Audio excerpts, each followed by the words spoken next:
fans, to another exciting episode. Exciting, did you catch that? Episode of Off the Cuff with Monte and Geoff. As always, go ahead and hit that subscribe button below.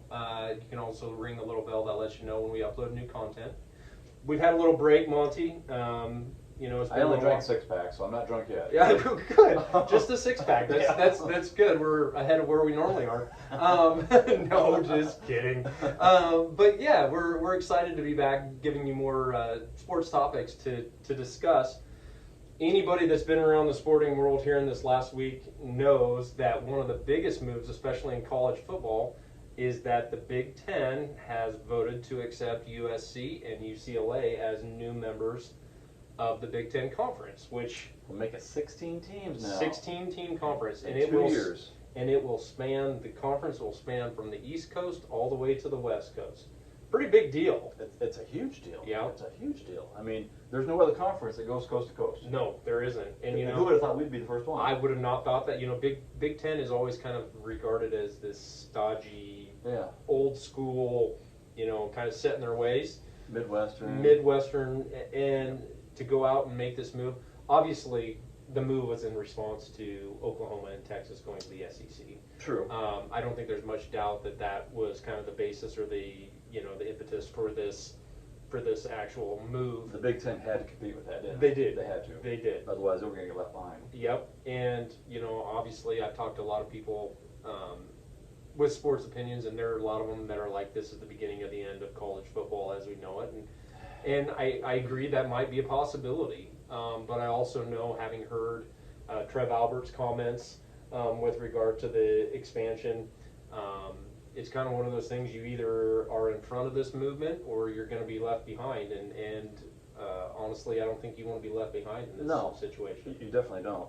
I would, I've heard a lot of people saying there's going to be 2 conferences now. Yep, I've heard that too. I don't know that I agree with that. There'll be 2 main conferences, maybe, but I think you'll have 2 lesser conferences. Yeah. I think it might swallow one of the other conferences because there's generally 5 power conferences. Yeah. You got your Big Ten, SEC, ACC, Pac-12, and did I say Big 12?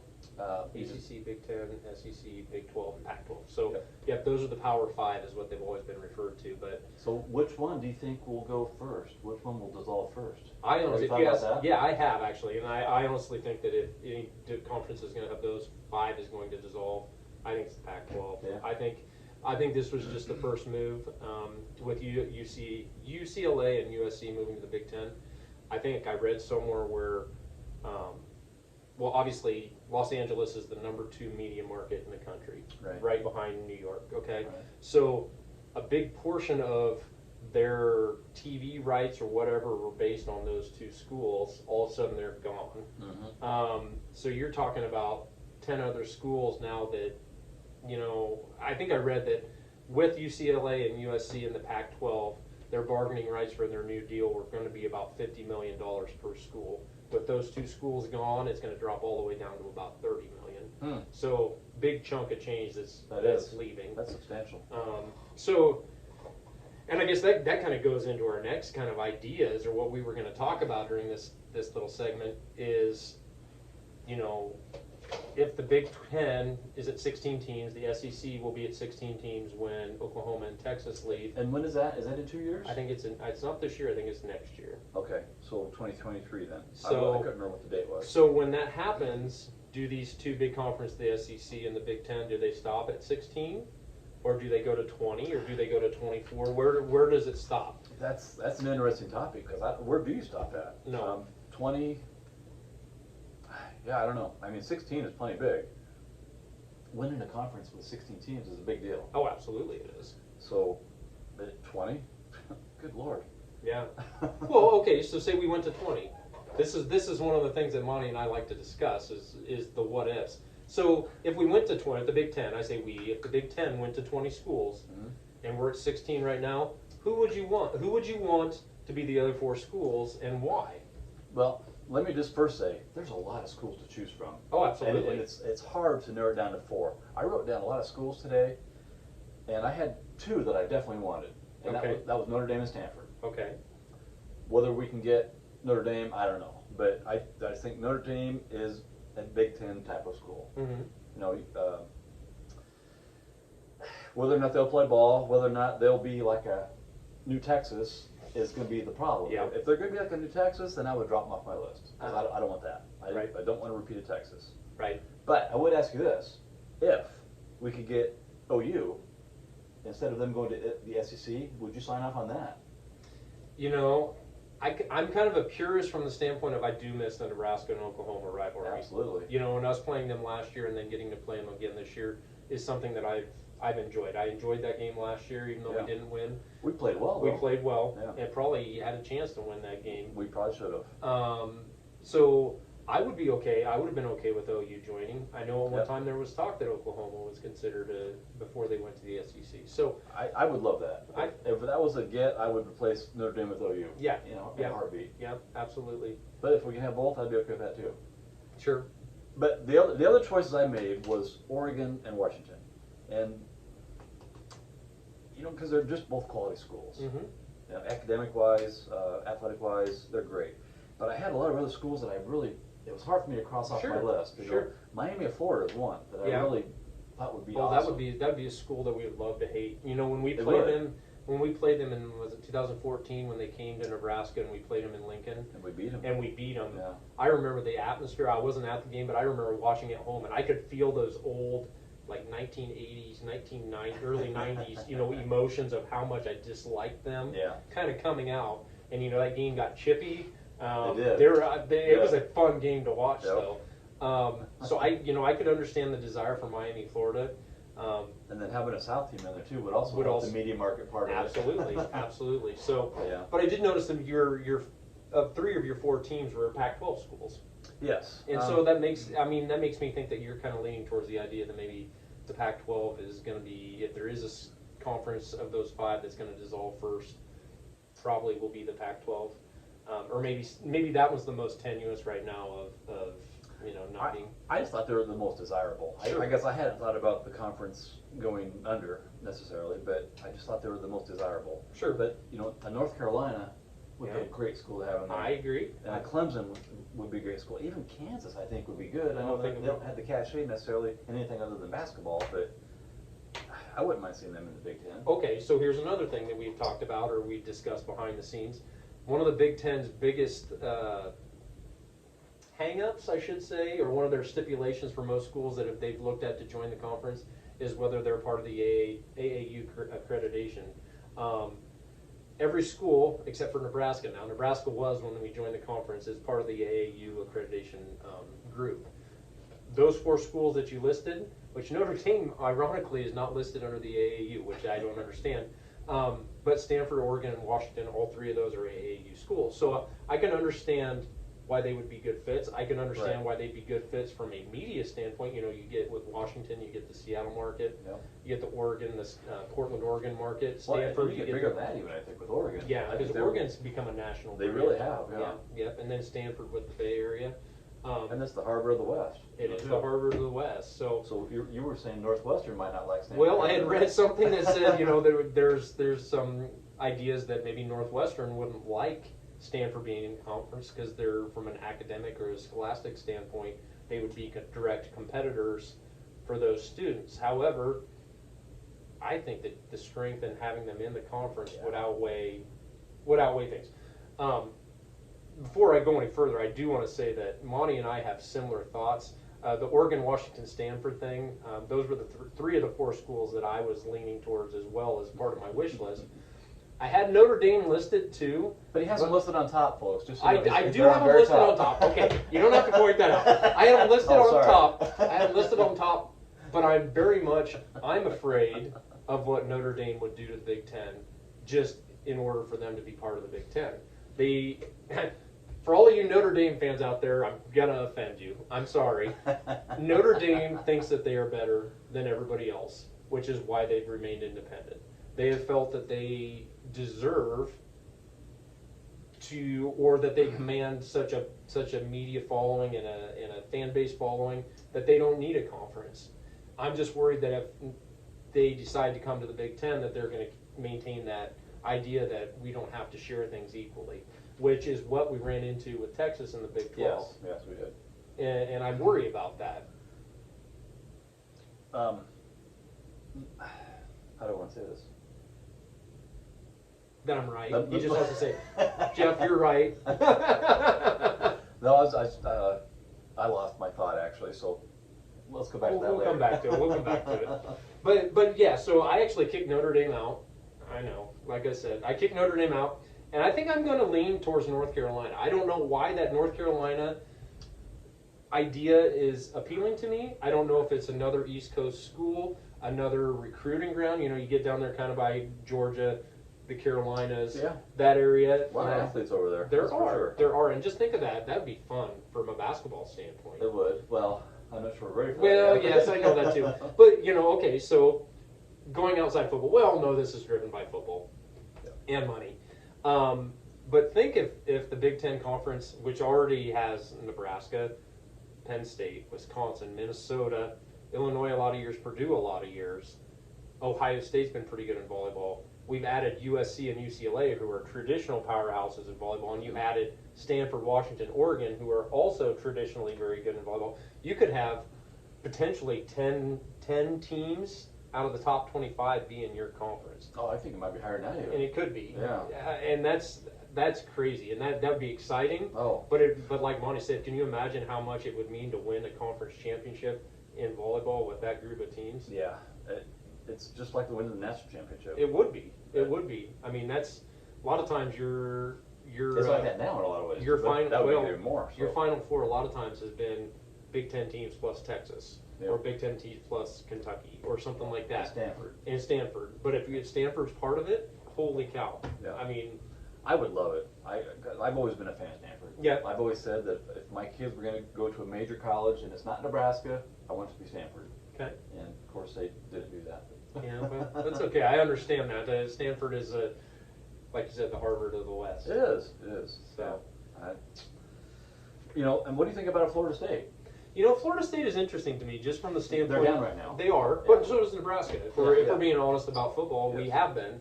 I think there's some things looking up for Nebraska, obviously. But, I mean, Florida State would be an interesting one.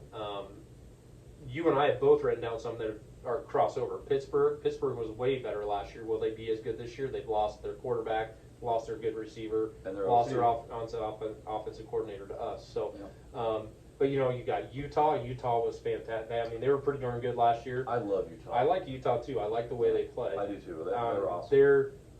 To be honest with you, some of their mindset mimics the Big Ten. They run the football, play defense. Pretty good athletes from the standpoint, or very good athletes from the standpoint of being very physical. Clemson, I just don't know about Clemson. Clemson, I've heard that name being tossed around.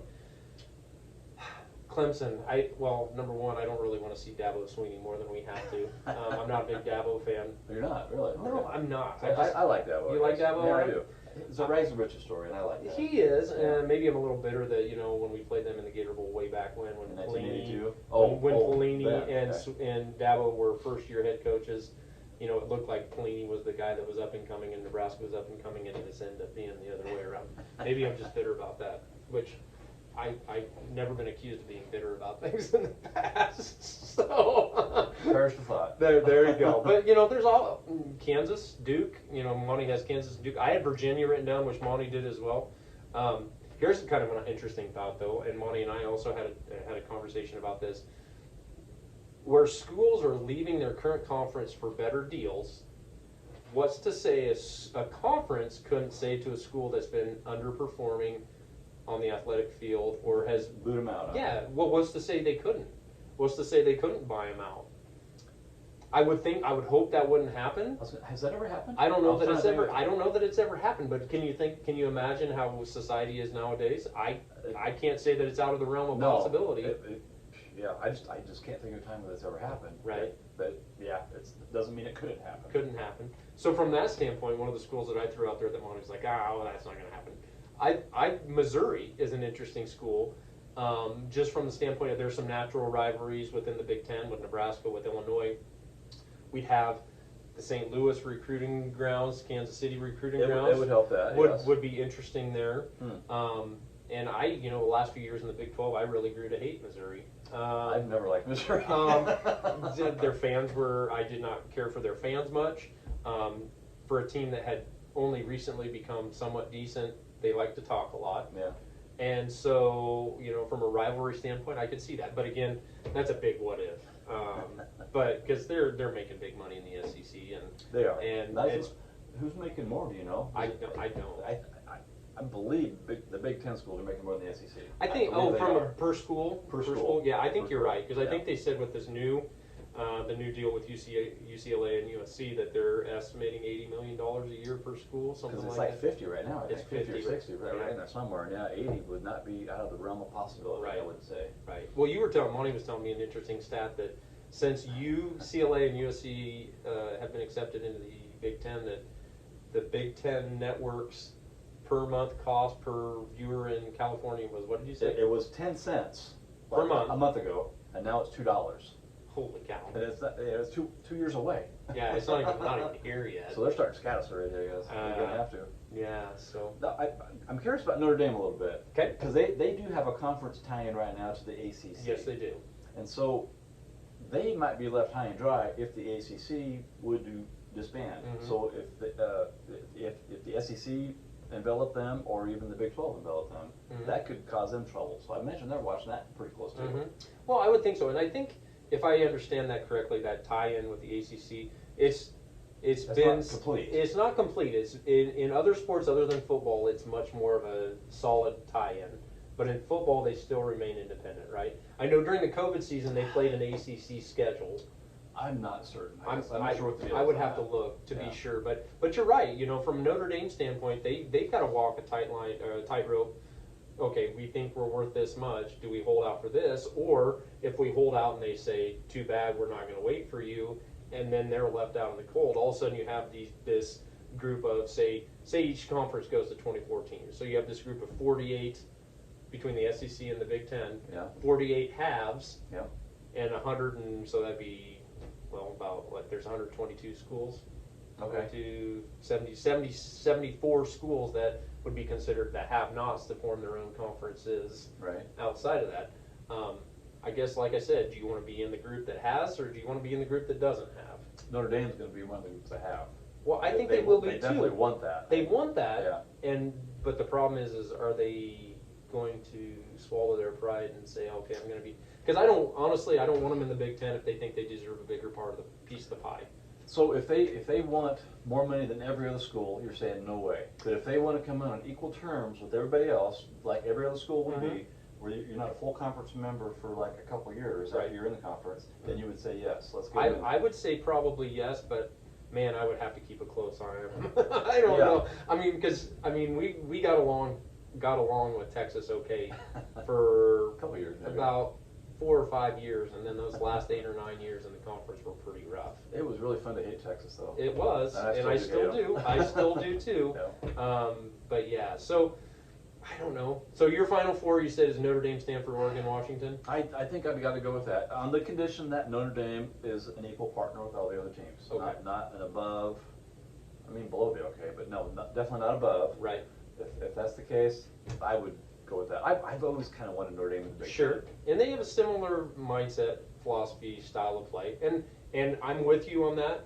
I have the exact same 4 teams if those stipulations are met by Notre Dame. Sure. I don't think that they will. And so I'm going to lean towards North Carolina for my other one. Well, do we really believe they're going to try to go to 20? I do. I don't think we're done. Okay. Because if you've seen any reports lately, the Big 12 has now been talking reportedly to a good portion, like 6 of the Pac-12 schools, and I think the ones that they've reported have been, ironically, Colorado, who left to go to the Pac-12. Colorado, Arizona State, Utah, and then I've also heard that Oregon and Washington might be potential ones in there. So if they were to add those 6 schools, then they'd be at 18. And the SEC and the Big Ten are not going to let that happen. Right. They'd have to do something. They'd Yeah. do something. Yeah. And so It's interesting that neither one of us talked about Arizona or Arizona State. yeah, You know? Arizona is part of the AAU. I don't know if I told you that, No, but you they're didn't. they're part of the AAU, so they would be attracted from that standpoint. Right. I just don't know that Arizona, from a football standpoint and other sports standpoint, really brings. They're great at softball. They've been good at softball for a long time, but they don't bring a huge amount of credibility in other sports. Right. Yeah, basketball. I shouldn't say basketball. Or shouldn't say not basketball because They've been good historically at basketball. Yeah, I was trying to get a coach's name. Lute Olson was their guy for a long time, but then They got a new guy now. Miller. He's kind of a shyster, though, isn't he? Yeah, he's part of that whole possibly paying. Yep. Yeah, so. I was trying to think of his name. Yeah, so I don't know. It'll be interesting to see. Yeah. It'll be interesting to see. I love the what ifs about it, and I'm excited in a lot of ways for USC UCLA to join the conference. If Oregon and Washington joined, Nebraska's had a lot of fun games against Washington. They have. And they've had, the last two we played against Oregon, those were exciting games too. They were. So I'm kind of excited for something new. How do you think USC and UCLA is going to help our recruiting? Or is it going to hurt our recruiting? I think it will help from the standpoint of, if we're playing out there, some of those kids from California, because we've kind of, Because they might want to leave California, but they can still go back every now and then. and family can still come watch them play. Right. That's been a thing that's hurt us in Texas lately. But we've started to kind of get some inroads back into Texas since I think we got the assistant coach, that Applewhite. That running back coach, Yeah. yeah. And wasn't there another? Oh, no, there wasn't. That was the only coach, I guess, but yeah. Yeah, so. But he's had a big impact on us. He has, and if we could get back into those recruiting areas, that would be, I think, a plus. Yep. So. It sure would. Yeah, so. Go Big Red. Go Big Red. It's coming up 3 weeks or so where we starting spring or fall camp. Yep. Preseason camp. 3 so weeks. We'll have a whole bunch of things to talk about that. I think we could have some really big discussions with you guys as well concerning who you think all-time Husker greats are, best games. Best best position players, quarterbacks, running backs, offensive linemen. Golly. Absolutely. Stay tuned for that. That'll be fun. That'll be fun. Yep. So we'll all have our own ideas, I'm sure. I'm sure we will. So anyway, so that's kind of our wish list for the Big Ten if we do end up expanding further, which I personally think we will. Yeah. If you have any questions, comments, things like that, don't hesitate to shoot them to us. Put the comments below. And I guess until next time. We'll try another one next week. How about that? I think we should. I think we should have another one here just shortly. So anyway, thanks for following us and have a great night. Off the cuff, boys and girls. All right, bye.